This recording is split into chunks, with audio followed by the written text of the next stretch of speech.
So Mario Kart World has been out for over a month now, and I think everybody has opinions that have changed since it first came out, and also some that haven't changed. At the beginning, you got all your first impressions, some good, some bad, but I think after a month of playing this, you can really start to form your opinion better about this game.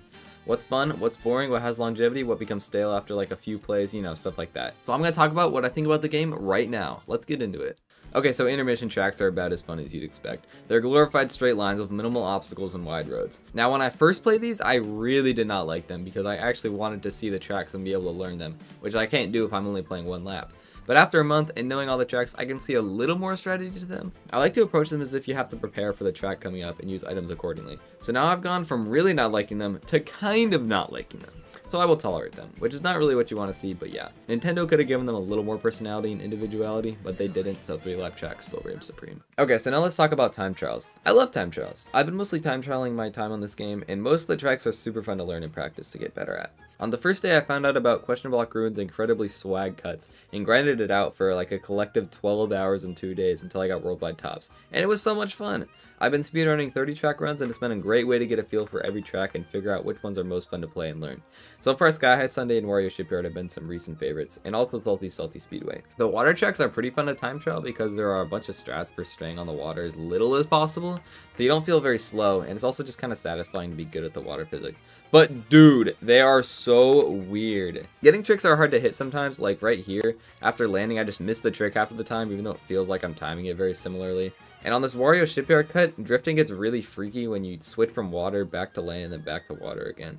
It's like some tech that's super precise and feels like RNG sometimes, which in a way is cool because it makes the skill ceiling higher for this game and satisfying to get right. But also, just let me hit this cut! All in all, time trials are my favorite aspect of Mario Kart World, and I find them very fun to practice, especially with the leaderboards being very competitive and the new strats being found constantly, with this game only being a month old. It's fun to see the tracks evolve as the game gets older. Okay, so the items feel like such a big shift over from Mario Kart 8 Deluxe, and for the better in my opinion. They've gone back to position-based items, which makes bagging way better. Now you don't have to sit at the first set for like 5 billion years and spend the whole race catching up. It adds more nuance to the game and it's just so much more fun.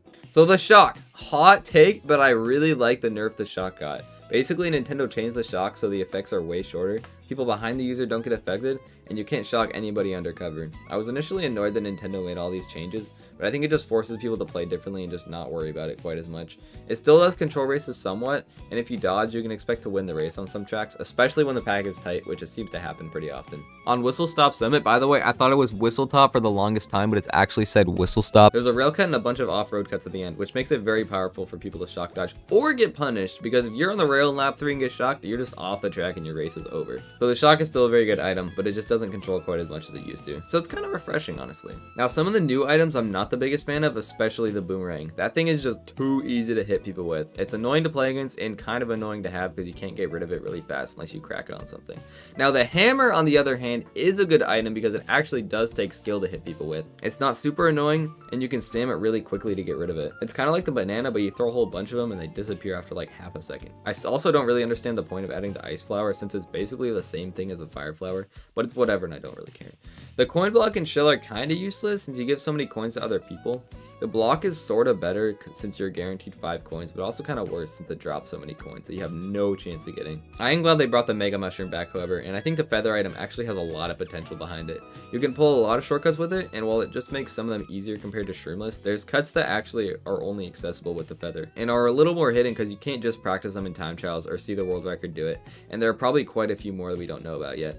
The feather also has the ability to be pulled in first, so it can emulate some shroom cuts, except you don't need to smuggle anything up. It's very useful for speedruns like 30 track and all knockout tours, or just front running in general. Okay, now the camo guide was just kind of stupid. Like, it was fun when I was still unlocking characters, but like, it's usually just either mildly annoying, or actually unavoidable and so dumb. I'm not a big fan, but I don't despise it or anything, because at least it's silly. Like, look at all these freaking fish just flopping around here. All in all, the items are pretty balanced in this game, but I would take a couple out if I was in charge. Okay, so while we're talking about items, we should talk about Mogi. I think that Mogi Lounge in this game is honestly quite refreshing to play, pretty much because a lot of the tracks are very competitively viable and very rewarding for pulling off shortcuts. It's just a lot of fun having new stuff to be able to learn about with a system that's quite familiar but has a lot of little changes to it that ultimately make a completely fresh and new experience. I do think that front running can be a little overpowered on some tracks, partially because of all the shroomless or feather cuts you can pull off, like on Question Block Ruins or Sky High Sundae. Then pairing that with a shock not being nearly as punishing makes front running a really good strategy, if you can bowl ahead enough. Now the blue shell does seem to be a little more punishing than it used to be in 8 Deluxe, and it seems very, very rare to pull a horn in first. Now the blue shell is never going to be quite as scary as it was in Wii, with its ginormous blast radius and the fact that it loses you a ton of time, but I think that's alright. It's nice that the game doesn't punish you as badly for being ahead. So yeah, I love this game, and I'm excited to keep playing in the future, and I hope Nintendo drops a new update with 200cc and some more quality of life stuff. Maybe even make the battle mode better, because it is just not it, especially compared to 8 Deluxe. Like, that game actually made me like battle mode, which is low-key insane. Also, I've like barely played Knockout Tour, but I wish you could customize it so you can pick all the tracks you drive through, and don't have to pick from the same like 8 tours every time. If you have thoughts on what I said or think I missed touching on something, feel free to leave a comment because I would love to talk more about this game and what's good or what could be better. Yo, follow me on Twitch because I'm playing this game a lot right now and I'm doing a lot of 30 track speedruns in Mogi Lounge. Also, if you want to see more videos like this, like and subscribe because it would help me out a ton and also would make me want to upload more. Alright, thanks for watching. Bye! Also, shout out this game's OST. I had a lot of fun looking through it. Pick some music when I was editing this video and it's just all so good. Like, Nintendo did not have to go so hard on this, but they still did.